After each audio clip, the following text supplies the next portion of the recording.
to this channel where we spread love and positive vibes. We always tell you this is the place where you'll find positivity and love. And I want to start by thanking our new subscribers. There are so many. We appreciate you. We love you. Actually, we really say thank you so much. To the returning subscribers, we salute you. We thank you. We appreciate you. You are the reason that makes us to sit here every day and shoot these videos. You inspire us, you motivate us, you actually give us the power and the energy to wake up every day and shoot this video. We don't take it for granted and we are very appreciative. And we always pray for you. I always tell you that we pray that may the Lord bless you, may the Lord enlarge you, may the Lord shield you and protect you together with your family. We don't take it for granted, guys. We appreciate a lot. Today, as I was seated in the house, because I was not at work today, because of what is happening, and we are on recession. We are on half term, what we call half term in Kenya. And therefore, I sat down and thought about what is happening in our country. A lot of killings. Actually, guys, there are so many young people who have been killed because of the mayhem, because of the demonstrations that were going on in our country. And we really are sorrowful. We are really sad for the people who lost their lives, for the children who are killed. We feel bad, we feel sad, and we pray that may the Lord give those whose loved ones have been killed peace that surpasses human understanding. May they, God, give them the strength to bear the burden, to bear the pain, to bear the sadness, because it's so sad. And when I was looking at the killings and the cause of these killings and the cause of these demonstrations, I had one answer. People have become selfish. Let us speak the truth. People have become selfish. People have become self-centered. People just work for their own selfish gains and they don't care what happens to the common man. The reason why I'm saying that this is because our politicians, maybe you have read on the news or you have seen what is happening in the news.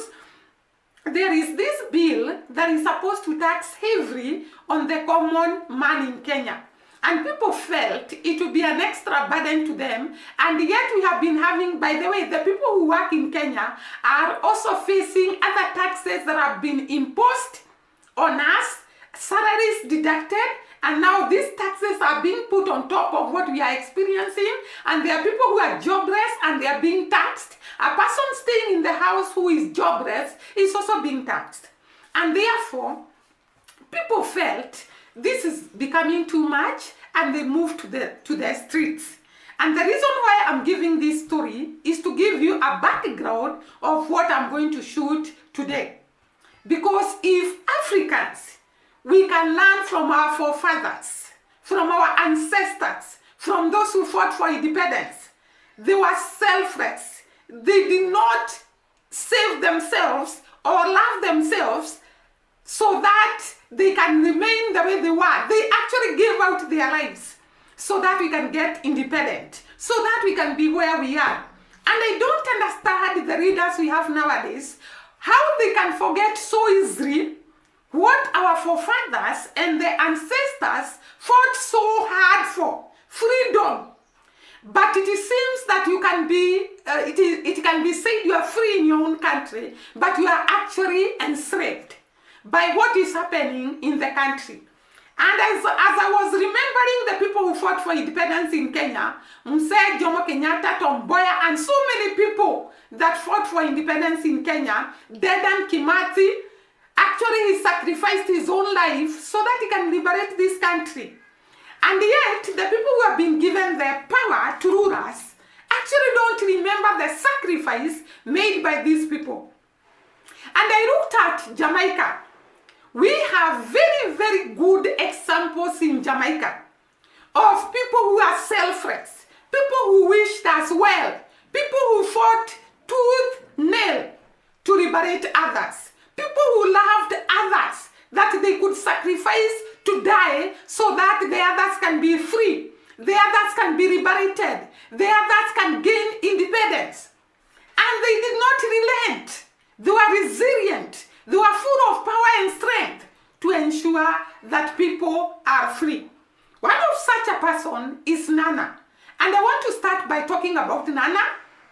Then I can go to Marcus Garvey, who was very instrumental in the unity of Africa and the Caribbean. And therefore, let me start by Nana. This woman came from Western Africa, specifically Ghana. And she said to have come from either a tribe of Asante people, and Asante people, I think she had come from that tribe. And she was captured as a slave to go to Jamaica, or some people say maybe she went to take the slaves from a royal family in Ghana, and when she went to take the slaves, she actually was captured to become a slave. And therefore, she was made to be a slave. And when I was looking at the slavery of those days, it was very painful. Nana got married to a guy known as Odo, but she never got children. The reason is the slave masters ensured that if you get a child, the child is taken immediately and the child becomes a slave. And these mothers and fathers who are slaved preferred to abort or not even to give birth because they didn't want their children to go through what they had gone through. Can you see the kind of selfless these people were? Sacrifice. These people are ready to deny themselves what we value most, a child, so that they can fight for others. And therefore, Nana herself did not get children. And I think the main reason why Nana never got children is because of these slave masters, because she knew if I get a child, this child will be taken to be a slave. Immediately, I give birth to the child. And therefore, she never got children. But this woman, she was very instrumental to the freedom of slavery in Jamaica. What did she do? She started a group of people. First of all, she escaped from the slave masters, and there were a group of people who actually escaped and went to live as independent people away from the masters who were capturing them as slaves.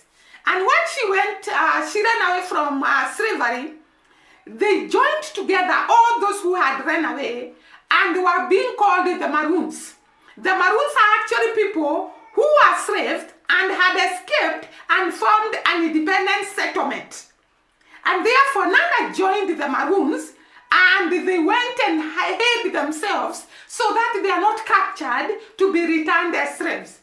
And while they were hiding, she formed a group that was being called the Windward Maroon. The Windward Maroon.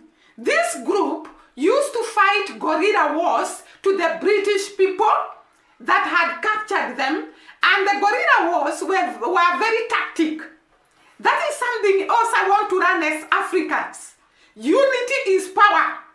And when you are united, irrespective of how people are armed, irrespective of how people are powerful, irrespective of what people have, unity is power. And Jamaica has actually taught us you can actually win battles that are so hard if you are united.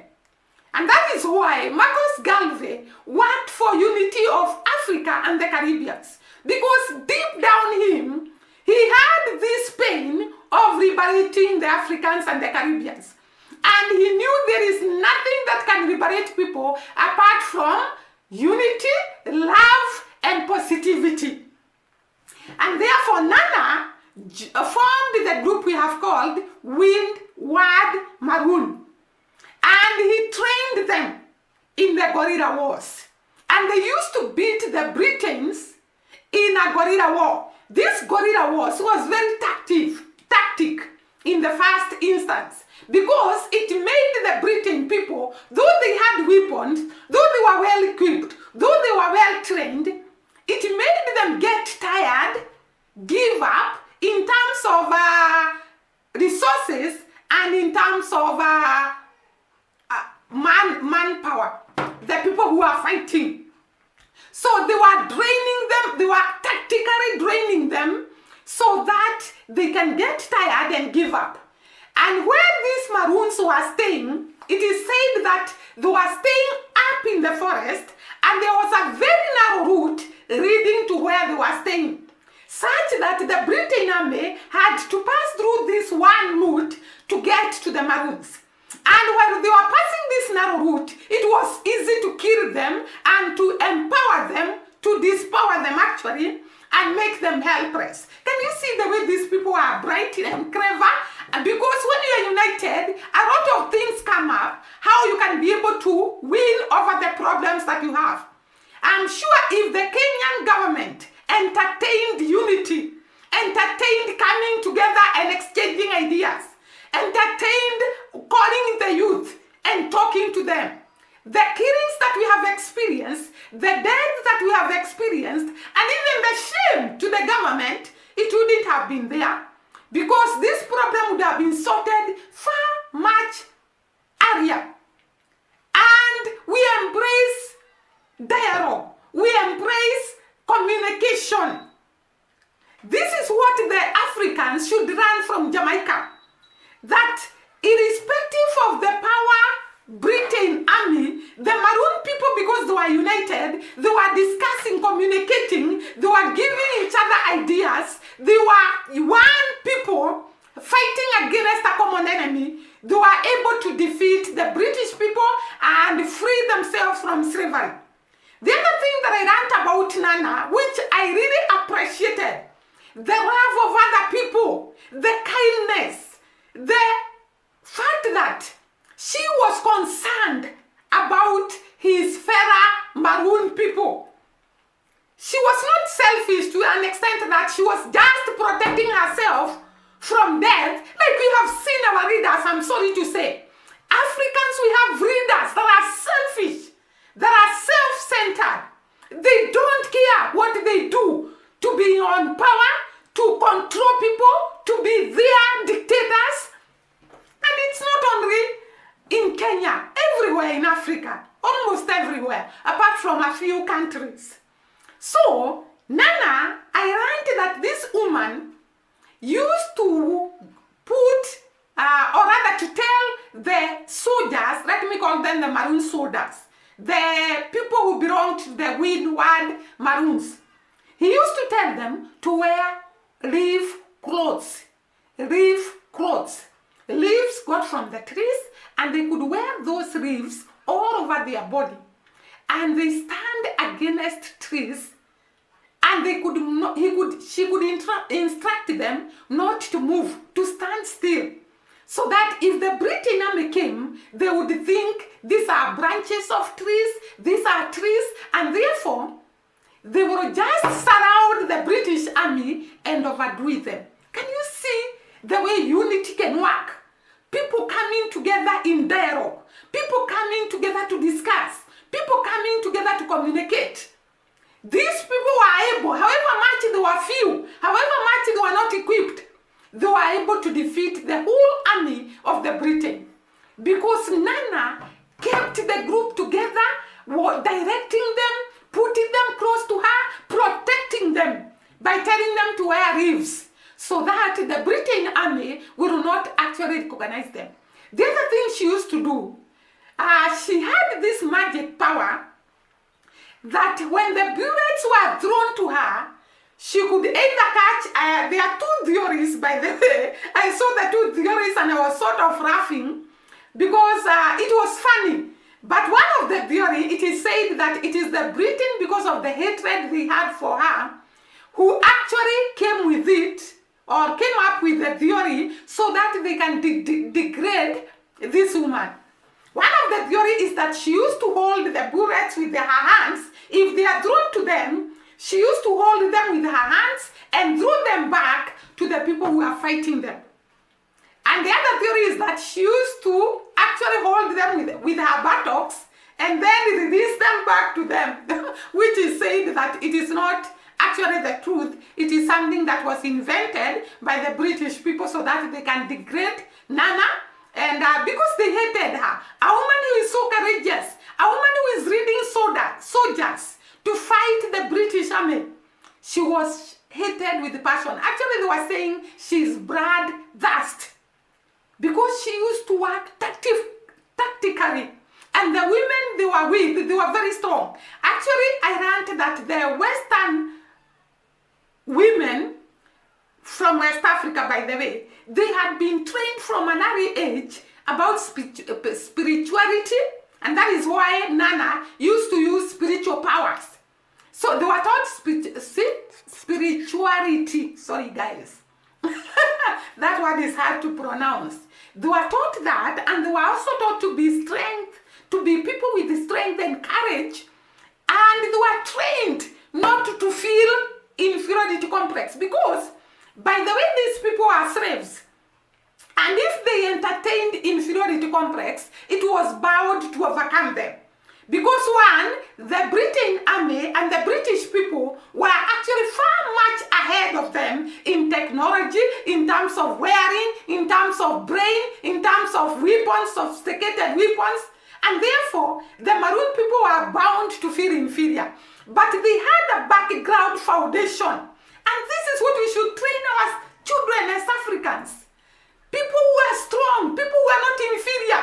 And I was so happy to see our young people saying no to the finance bill, because they no longer fear these leaders, however much money they have. Jamaicans have taught us, you can stand and say no. The other day I captured a video about these people who entered Jamaica in an aeroplane, 200 or more people, and the Jamaicans people stood and said no, and they returned back to where they had come from. So when I saw our young people and all of us going to the streets and saying no to the financial bill, I said we have Nanas, we have Marcus Garvey, we have Dedan Kimathi, we have Jomo Kenyatta, and all the people who fought for freedom to stand for our rights, to stand for what is right, to stand against what is wrong. And therefore this woman used to hold the bullets and return back to the Britain army. And this act, they used to fear her because they thought she was a magician. And it is said, I read about so much about this woman. I was so excited about her resilience, about her eagerness, about her strength, about her courage to stand and say no, irrespective of the power of people that were surrounding her, irrespective of how powerful the British army was. She said, no, we cannot entertain this. And Africa, we have to say no to the bad things that are bringing us behind, that are bringing us backward to the slavery, to where we came from.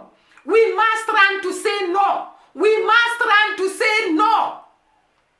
Just like our forefathers, our foremothers, those people that were there before us, Marcus Garvey, Bogra, Nana, Jomo Kenyatta, Harizuku, Dedan Kimathi, and our heroes, our great-grandfathers who died during independence fighting for freedom. Their blood is not in vain.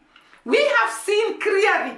We have people who can stand and say no to oppression, no to things being imposed to them. Our president was forced to cancel Financial Bill 2024 because people stood and said no. And I was yes. This is what we need. If someone now becomes corrupt, we should say no to corruption. We should say no to bad governance. We should say no to everything that is returning our country back to where we came from, slavery. Look at Nana. Look at Marcus Garvey. Look at all those people, Bogra, who sacrificed their lives. They were slaughtered like goats so that we can get independence. We cannot take this independence for granted. We cannot sit down and watch our countries being ruined. No.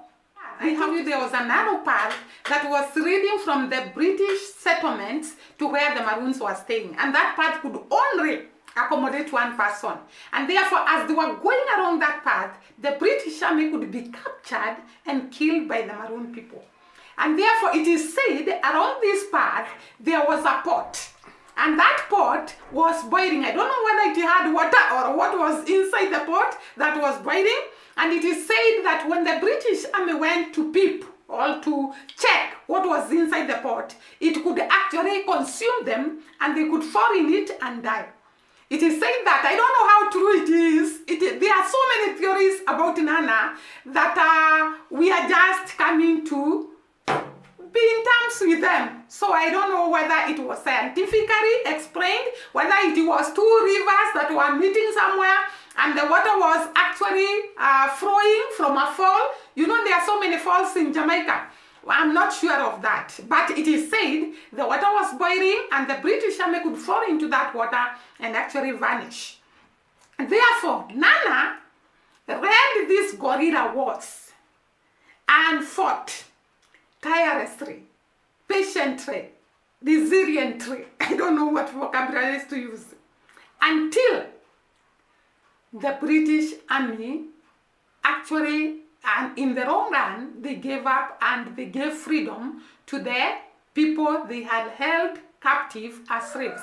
The other thing that I learned about this Nana is that there is one time that the Maroon people in their settlements starved. Remember that these people had no access to food. And I don't know what they were surviving with, by the way. I think from fruits in the forest and vegetations of the forest. But this given time, they had nothing to eat. And they were starving. And you know, when you are starving, you cannot actually even be able to fight. And Nana was almost giving up. But when she was sleeping, she had the ancestors talking to her. And she was told, do not give up. And it is said that the following day, she found pumpkin seeds inside her pocket. It is, by the way, this woman is surrounded by very nice, entertaining stories about her. So she took the seeds, the pumpkin seeds, and planted them up the hill. And it is said that within a week, there were so many pumpkins enough to feed the Maroon people. And the hill is called the Pumpkin Hill. It is in Jamaica. The Jamaicans in the house can confirm the Pumpkin Hill. So this is where Nana planted the pumpkin, and there it produced a lot of pumpkins that was enough to feed the Maroon people and give them the strength to fight until they subdue the British army. It is very unfortunate that this woman was finally killed. And I read the person who killed her was something like Sambo, a Britain army man. And it was not easy to kill Nana. But finally she was killed, but the army, the Maroon army, continued to fight until they were freed from slavery. And this woman is remembered up to today because of her power to unite people at the time of crisis. At the time of crisis, people should unite. People should work together. People should ask each other, what do we do? But not dividing themselves into tribal lines, dividing themselves into where they have come from, dividing themselves to feed the people they have come from. That is not the way to develop. If we are to go somewhere as Kenyans, learn from Jamaica. Out of many, one people. Out of the many tribes in Kenya, we should be one. United, we stand. Divided, we fall. We must learn to embrace one another, irrespective of where we come from, irrespective of where we were born, irrespective of the language we speak. Because Jamaica has stood the test of times to be one of the greatest countries in the world, irrespective of the size, because of unity, because of embracing one another, because of loving one another, because of working together. And they have gone to conquer so many countries in the world because unity is power. We have been taught by Nana. The story I've just told is enough to tell you that when we stand in unity, we can conquer in a mountain. Come to Marcus Garvey. We have learned about him. He always sang a song. He started a movement, the Negro movement, whereby he wanted to unite all the black people. And actually he was working to create a direct path from Africa to the Caribbeans. He was desiring the time the Africans will be united, the time the Africans will fight together, the time the Africans will be independent in terms of finances and in terms of physical, psychological, yeah. And he fought for this. He stood for this, yeah, and formed so many groups to fight for African liberty and independence. The others, Bob Marley sang a song about unity. They have told us what to do. They have shown us the way. We have to embrace what Jamaicans have taught us. We have to embrace what Jamaicans have shown us. We have to embrace how far they have gone because of their unity.